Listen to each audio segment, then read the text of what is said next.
What is going on, YouTube? It is Seamus248 here, bringing you a very special video, and I am joined today by my good friend MattBalloon1115. Hey, that's me. I'm the joining one. I want to thank him for joining me for this video today. Hell yeah. And we're here to talk about 3 Days Grace, as you can tell by the title. We're going to rank all 6 of their albums from worst to best, and the good thing is me and Matt have very different opinions on the albums and how great or bad we think they are. We love all of them, but we again have varying opinions, and we're just gonna discuss them, and it's gonna be a pretty good debate, or lack thereof, because we both love 3 Days Grace. But so let's first talk about how we got introduced to 3 Days Grace. So you go first. Okay, my love affair with 3 Days Grace goes back to my sophomore year in high school. It was an early Sunday morning. I was just chilling. I was over at my friend's house, and he fell asleep, or he was still asleep, and I was just chilling, trying to fall back to sleep. And his mom's ringtone came on. It was Never Too Late, and I instantly recognized the song because I'd heard it years ago on VH1 back when they still had a top 20 countdown, which doesn't exist anymore. Childhood memories have faded away since then. I recognized the song, went on YouTube to find it, fell in love with it, fell in love with the 1X album, and since then I have pursued their discography with a special kind of zeal and affection, and I've never looked back. I own 5 of their albums, the one exception being Transylvanus. I have their Live at the Palace DVD. I have a copy of Life Starts Now on vinyl, and I have a t-shirt that I bought at Hot Topic. So you can, as you can well imagine, I am very much in love with 3 Days Grace, and I'm very happy that I found Matt because he is a big fan of the band as well. So then talk about the band in any kind of capacity if you'd like. Yeah, well, I got introduced to it.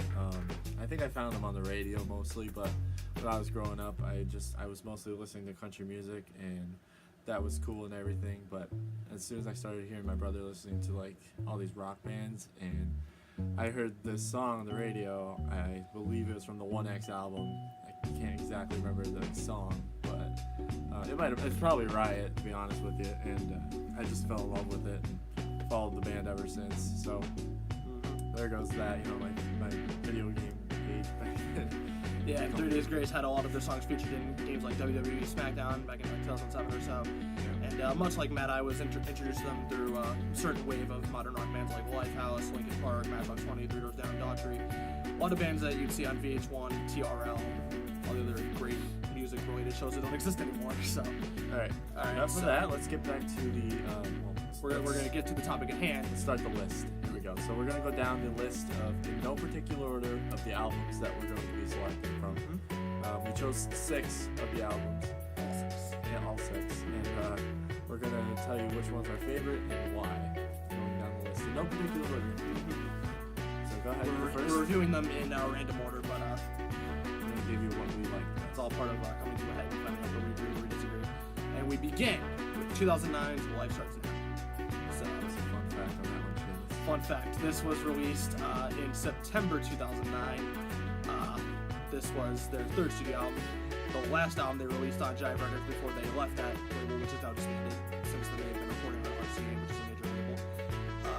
This spawned 3 #1 singles: Break, The Good Life, Won't So Cold. The album is certified platinum here in the US, double platinum over in Canada where the band is from, and a few of those songs from the album, those 3 #1 singles I just mentioned, they were just certified platinum, as the RIAA just rolled out a bunch of platinum and gold certifications for several of their songs and albums.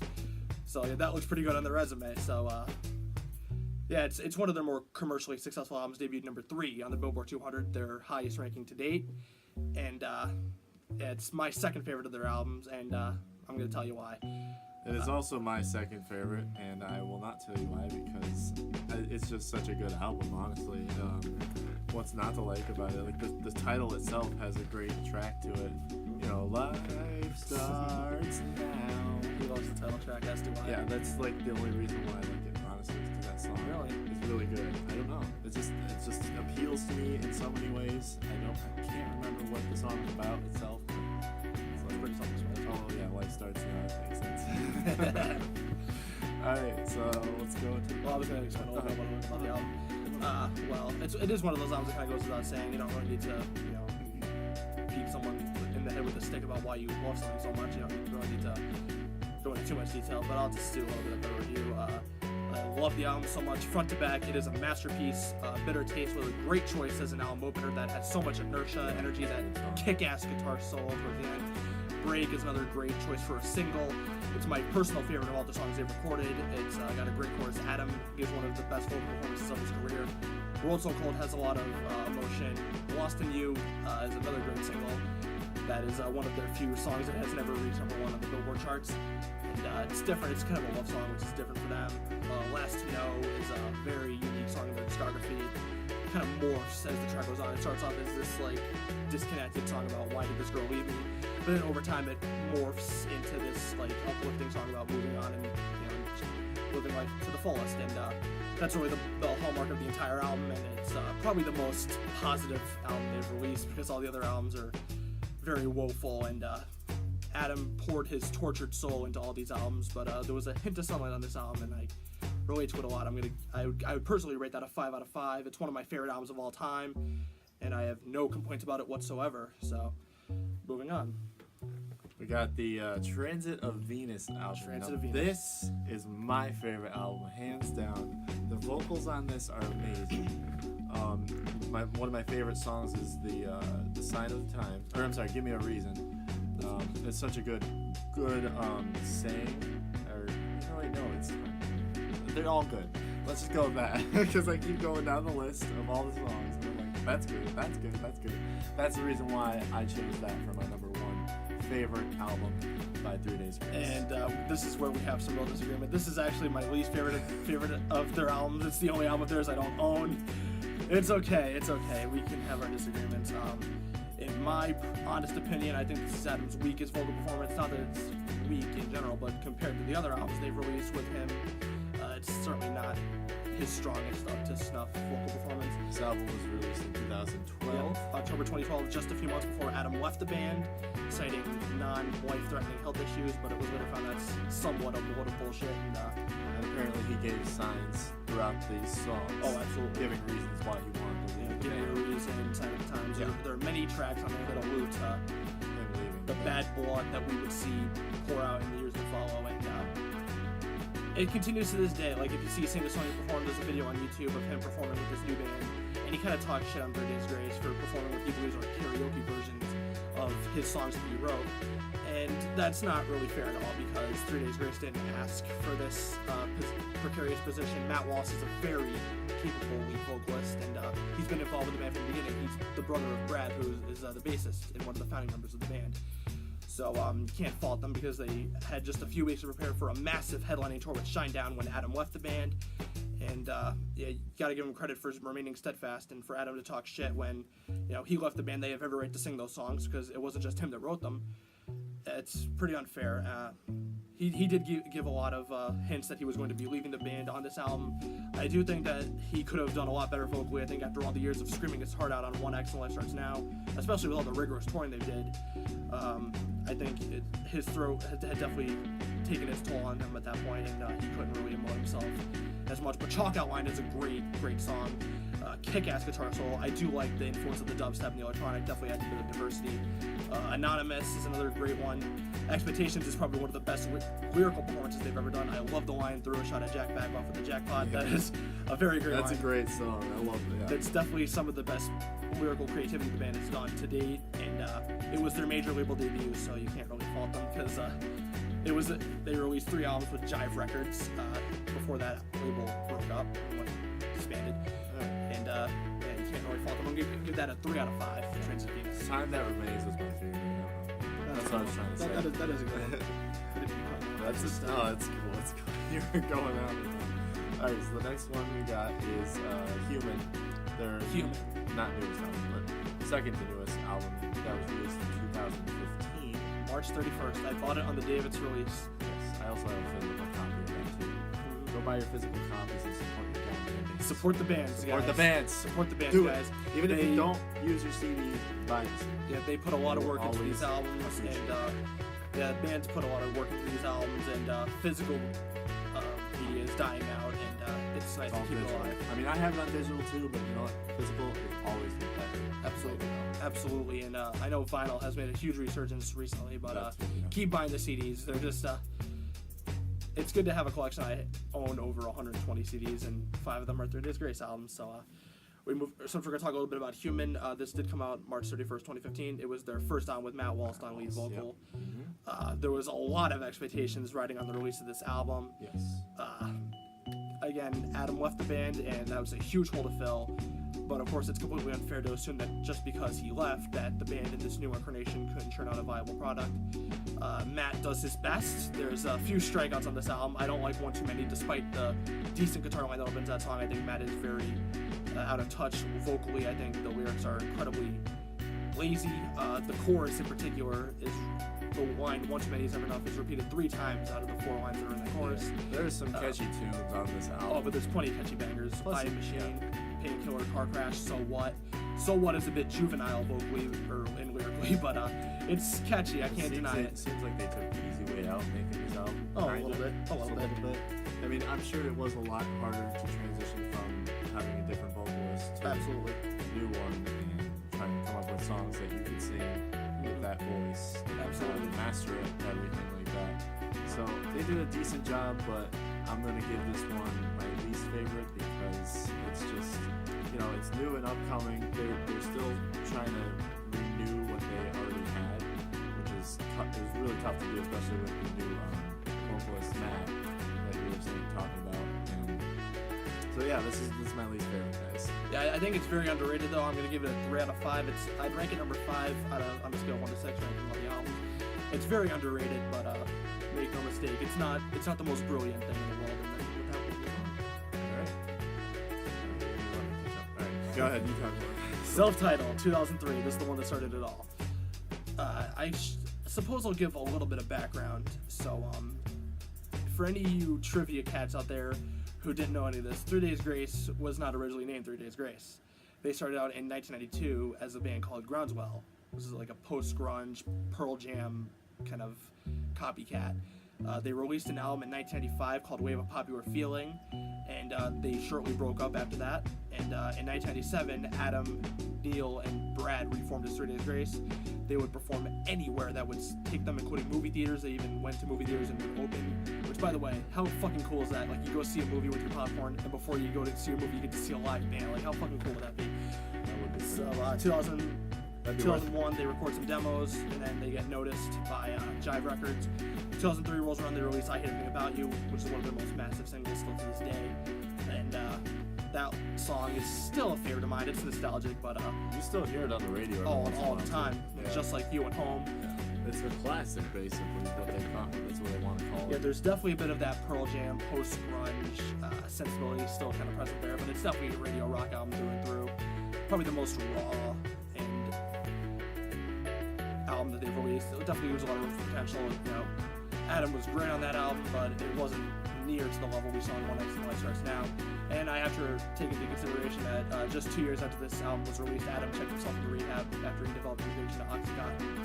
So it's weird looking back on that album now and seeing where his head was. He was really juvenile, and just how much the addiction was slowly taking him over.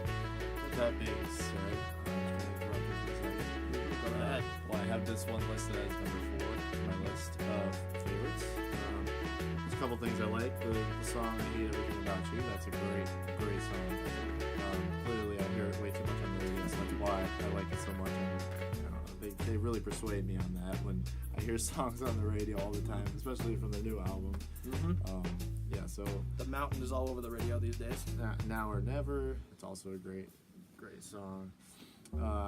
Home is a great. It's fantastic because it talks about everything, honestly, whatever you want to consider. Whatever you want, whatever. It does leave a bit open to interpretation. Yes. 3 Days Grace, one of the beauties about their music, I know a lot of people get on them about being kind of juvenile lyrically, but one thing that's great about them is they leave it open to your interpretation. So it could be a breakup, someone that you're currently romantically tangled with, drugs, alcohol, whatever it is that you're dealing with. Yes. You can interpret their songs just about any kind of way. And Home is a great example of that. I love Burn. That's a great choice as an opener for the album. Now or Never. Take Me Under was Just Like You was another great one. Just like you. That's definitely a rebellious. No, that's the song that my brother used as his ringtone for my mom when I was growing up. So it's like, you thought you were there to guide me, you were only in my way. Yeah, So we both found the band through ringtones, essentially. There you go. That's a good idea. Oh yeah. That's one way to do it. All right, so let's moving on to the next one. We got the Most recent album, Outsider, Outsider. released on March 9th, just a couple weeks ago. Who wants to talk about it first? You may. Okay, I have a lot to say. Man, this album is fucking phenomenal. I didn't think it would be better than the self-titled album, but goddamn, it blows the self-titled album out of the water. Certainly blows the last two albums out of the water. I am loving the hell out of this album. Yes. The Mountain was a great choice as the lead single. Definitely shows Matt's vocal improvement over the last few years. Nothing to Lose But You, Infrared, Strange Days, Villain I'm Not. These are all outstanding vocal performances. The best of his career. We were jamming to this all day. All day long, in the car. The CD in, and we were just cruising down the roads. All day long. And it's great driving music too, man. It is. It's really fantastic. fantastic. Matt, I think, gives the best vocal performance of his career.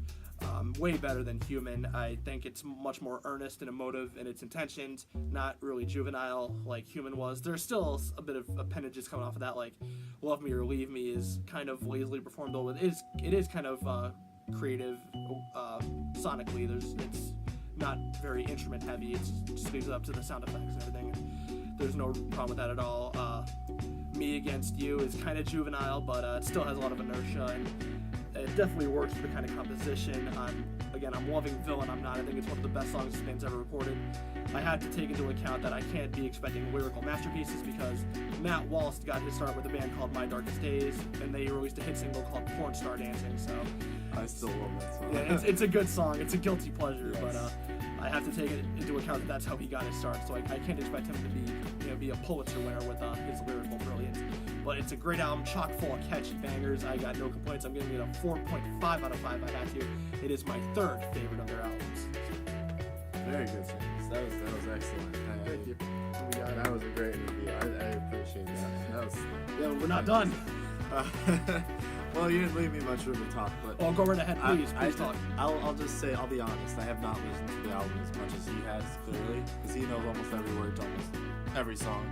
I've on the shoved this album. album into my ears. Yeah, so let's just say he knows a lot more about this album. But I have heard it a couple times now throughout the day today, and a couple of days really good. But it's a really nice album. It has a lot of catchy tunes. Like if I listen to it a lot more, I think I would know it and sing along to it a lot better. Oh, for sure. There's a lot of good sing-along parts to it, which is really nice for me. I'm a vocalist myself, so I like to sing in the car by myself or with him or whoever. With Jesus. Yeah. All right, so moving on to the next one. Oh wait, I'm sorry. This is my fifth favorite on the album, but Ranking of the albums.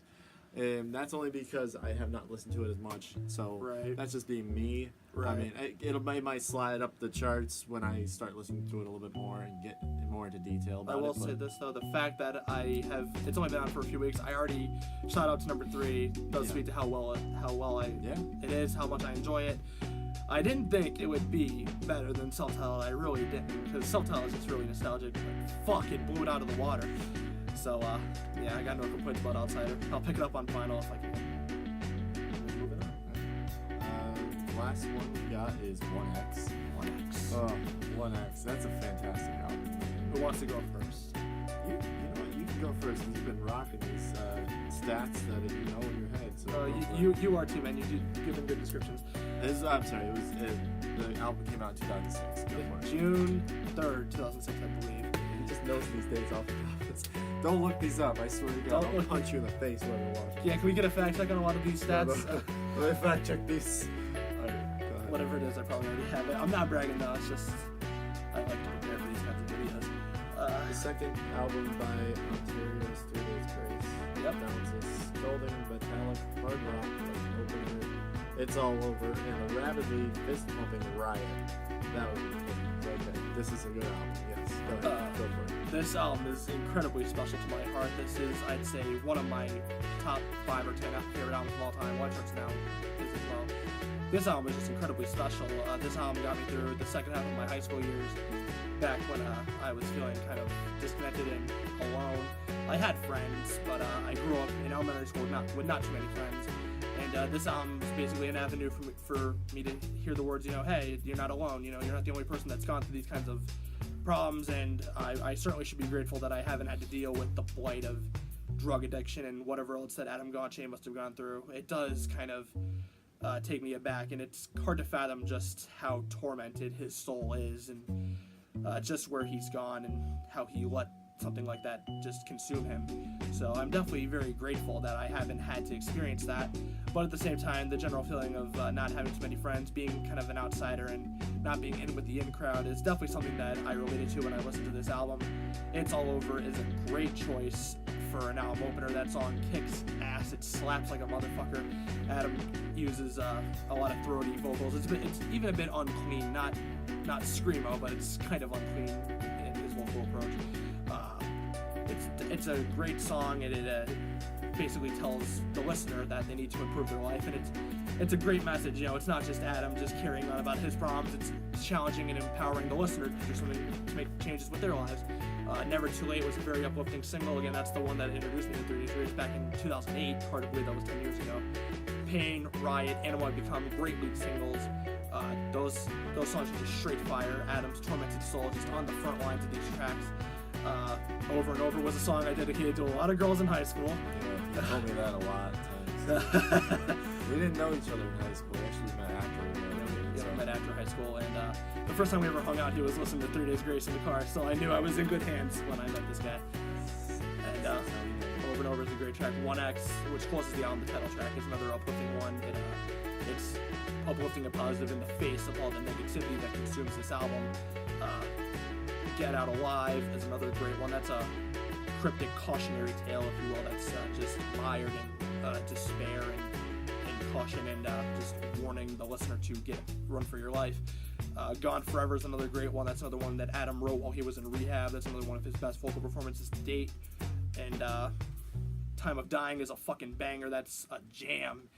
And again, another song where Adam really utilizes his signature superior vocal talents.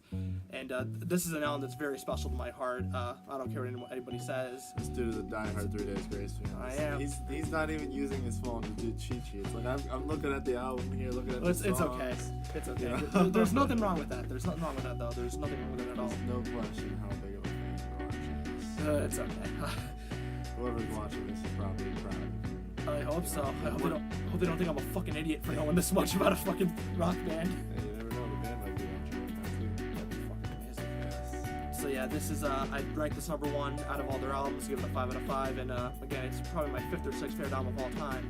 And I've got a very wide-ranging music taste, but for this album, like from this kind of band where it's radio rock, it's run-of-the-mill, it's mainstream, and a lot of people are turned off by that, it still manages to hold a special place in my heart. It always will, and got no complaints about it. It's a perfect album front to back. I couldn't agree more. You go ahead and talk about it. With that, this is my 3rd favorite off of the album list that we have here. No problem at all. Yeah, there's really not a problem at all because always finding good album that plays some free ideas. This is the album that I first listened to when I started getting into 3 Days Grace, and from there I went up to the next one. But this is where I started listening to it. But I looked back on the other one, and that was the other one. This is the one that started everything, and I fell in love with it, honestly. Like Pain, that's one of my all-time favorite songs too.